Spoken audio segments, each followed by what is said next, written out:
तो hi everyone, आप सभी का हार्दिक स्वागत है एक बार फिर से इस नए वीडियो में। आज के इस वीडियो में हम लोग 18 फरवरी 2025 को पूछा गया क्वेश्चन का हल करने वाले हैं। हमने ये सारे क्वेश्चन हम अपने स्टूडेंट से पूछ के लिए हैं। अगर इसी तरह के क्वेश्चन तुम्हारा बोर्ड एग्जाम में भी आया है तो नीचे कमेंट करना और चैनल को सब्सक्राइब करना। चलो चलते हैं।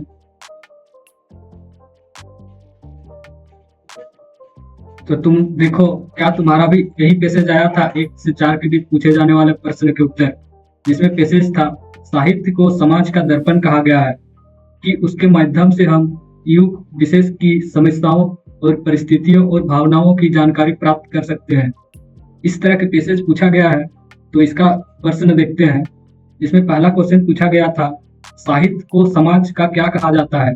ऑप्शन ए है दर्पण, ऑप्शन बी है दर्पण, ऑप्शन सी है समर्पण, ऑप्शन डी है आकर्षण। तो इसका राइट आंसर है ऑप्शन ए दर्पण, क्वेश्चन 1 का। अब आता है क्वेश्चन नंबर 2 पे, जो कि तुम्हें पूछा गया था, जीवन की अभिव्यक्ति क्या है? ऑप्शन ए दिया हुआ था तुम्हें हिंदी, ऑप्शन बी दिया हुआ था तुम्हें साहित्य, ऑप्शन सी दिया हुआ था संदर्भ, ऑप्शन डी है भाषा। तो इसका सही आंसर है ऑप्शन बी साहित्य। अब आते हैं थर्ड क्वेश्चन पे, जो कि तुम्हें पूछा गया था, साहित्य में हम किन भावों का प्रतिबिंब देख सकते हैं? ऑप्शन ए दिया हुआ है सामाजिक, ऑप्शन बी दिया हुआ है पारिवारिक, ऑप्शन सी दिया था तुम्हें जातीय, ऑप्शन डी दिया था तुम्हें संस्कारिक। तो इसका सही आंसर है ऑप्शन सी जातीय। अब आते हैं फोर्थ क्वेश्चन पे, जो कि तुम्हें दिया था, साहित्य को किस काल के अंतर देखा जा सकता है? ऑप्शन ए है वीरगाथा काल, ऑप्शन बी है भक्ति काल, ऑप्शन सी है आधुनिक काल, ऑप्शन डी इनमें से कोई नहीं। तो इसका सही आंसर है ऑप्शन डी इनमें से कोई नहीं। अब आते हैं क्वेश्चन नंबर 5 पे, जो कि तुम्हें पूछा गया था, किसके आने पर भयभीत ना होंगे? ऑप्शन ए है सिंह के आने पर, ऑप्शन बी है तूफान के आने पर, ऑप्शन डी था तुम्हें विद्रोह का दल चढ़ आने पर, ऑप्शन डी है रात आने पर। तो इसका सही आंसर है ऑप्शन सी विद्रोह का दल आने पर।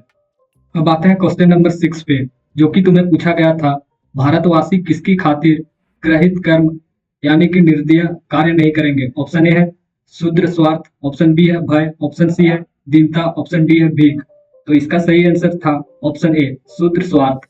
अब आते हैं क्वेश्चन नंबर 7 पे, जो कि तुम्हें पूछा गया था, कवि क्या आशा करता है? ऑप्शन ए है भारत बहुत तरक्की करेगा, ऑप्शन बी है भारतीय किसी से पद दलित और हीन नहीं होंगे, ऑप्शन सी था भारत में आपसी झगड़े ना होंगे, ऑप्शन डी था भारत में सुख और शांति होगी। तो इसका सही आंसर था ऑप्शन बी भारत में किसी भी पद दलित और हीन नहीं होंगे। अब आते हैं क्वेश्चन नंबर 8 पे, जो कि तुम्हें पूछा गया था, भारत माता हमें क्या देती है? ऑप्शन ए घर, ऑप्शन बी स्वर्ग, ऑप्शन सी जीवन, ऑप्शन डी खाने के विविध वस्तुएं। तो इसका सही आंसर है ऑप्शन डी, जो कि है खाने की विविध वस्तुएं। अब आता है क्वेश्चन नंबर 9 पे, जो कि तुम्हें पूछा गया था, माँ भजन बना रही है, निम्न में से कौन सा क्रिया भेद है? ऑप्शन ए है सकर्मक क्रिया, ऑप्शन बी है अकर्मक क्रिया, ऑप्शन डी है द्विकर्मक क्रिया, ऑप्शन डी है प्रेरणार्थक क्रिया। तो इसका सही आंसर है ऑप्शन ए अकर्मक क्रिया, सकर्मक क्रिया, ऑप्शन ए। अब आता है क्वेश्चन नंबर 10 पे, जो कि तुम्हें पूछा गया था, कौन सा वाक्य अकर्मक क्रिया का उदाहरण है? ऑप्शन ए बच्चा सो रहा है, ऑप्शन बी विक्रम उपन्यास पढ़ता है, ऑप्शन सी वह पानी पी रहा है, ऑप्शन डी रीता पत्र लिखती है। तो इसका सही आंसर है ऑप्शन ए बच्चा सो रहा है। अब आते हैं क्वेश्चन नंबर 11 पे, जो कि तुम्हें पूछा गया था, मिश्र वाक्य में एक प्रधान उपवाक्य और शेष कौन सा उपवाक्य है?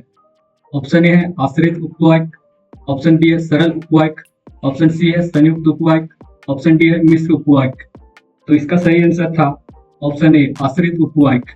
अब आते हैं क्वेश्चन नंबर 12 पे, जो कि तुम्हें पूछा गया था, यदि परिश्रम करोगे तो अवश्य फल पाओगे, कौन सा वाक्य है?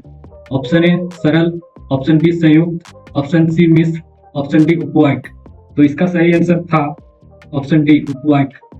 अब आते हैं क्वेश्चन नंबर 13 पे, यदि हमें अपनी संस्कृति पर गर्व है, ऑप्शन सही चुने, यानी कि ऑप्शन ए है ताकि, ऑप्शन बी है और, ऑप्शन सी बिना, ऑप्शन डी अच्छा। तो इसका सही आंसर होने वाला था ऑप्शन बी और। अब आते हैं क्वेश्चन नंबर 14 पे, जो कि तुम्हें पूछा गया था। आम का एक अर्थ होता है फल और दूसरा क्या?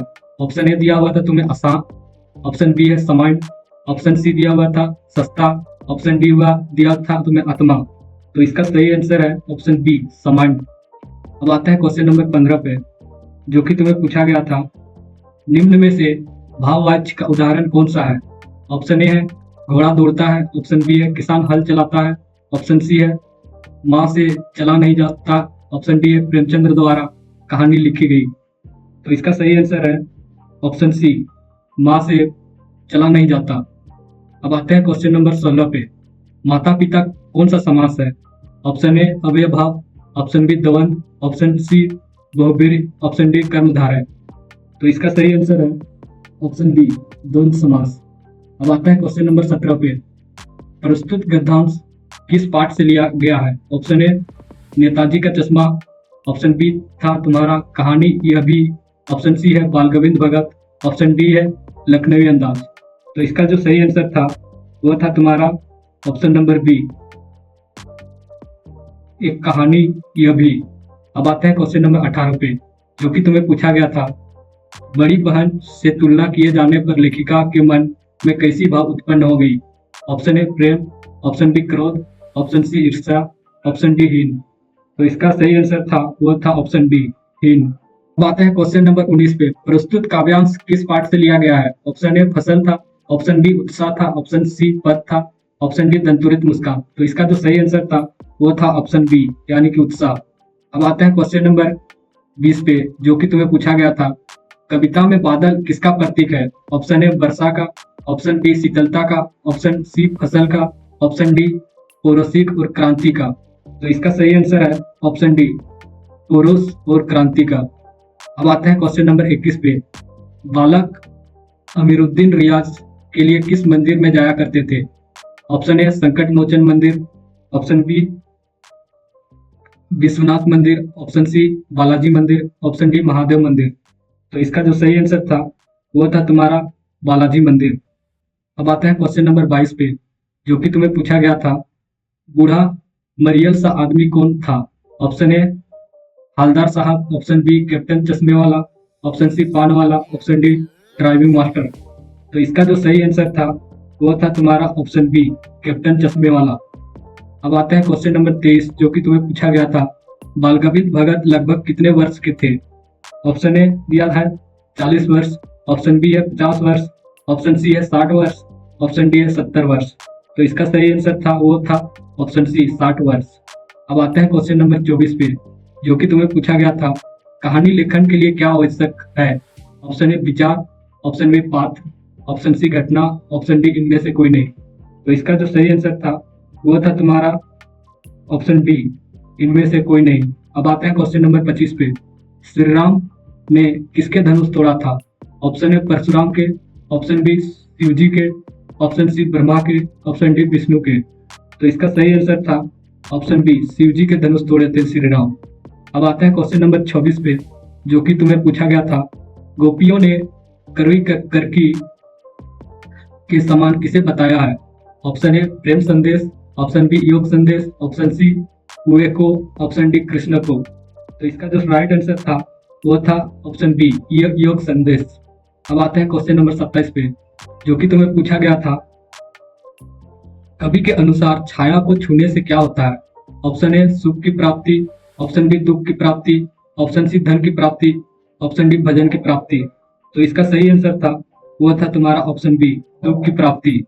अब आते हैं क्वेश्चन नंबर 28 पे, यह दंतुरित मुस्कान कविता में कवि एक तक निहार रहा है। ऑप्शन ए है माँ, ऑप्शन बी पत्नी, ऑप्शन सी शिशु, ऑप्शन डी पिता।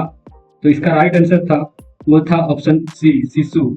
अब आता है क्वेश्चन नंबर 29 पे, रानी एलिजाबेथ द्वितीय कहाँ की रानी थी? ऑप्शन ए हिंदुस्तान की, ऑप्शन बी पाकिस्तान की, ऑप्शन सी इंग्लैंड नेपाल की, ऑप्शन डी इंग्लैंड की। तो इसका सही आंसर था वो था तुम्हारा ऑप्शन डी इंग्लैंड की। अब आते हैं क्वेश्चन नंबर 30 पे, जो कि तुम्हें पूछा गया था। भोलानाथ का वास्तविक नाम क्या था? Option A Amarnath, option B Shivnath, option C Tarakeshwar Nath, option D Kedarnath. तो इसका राइट आंसर था ऑप्शन सी तारकेश्वर नाथ।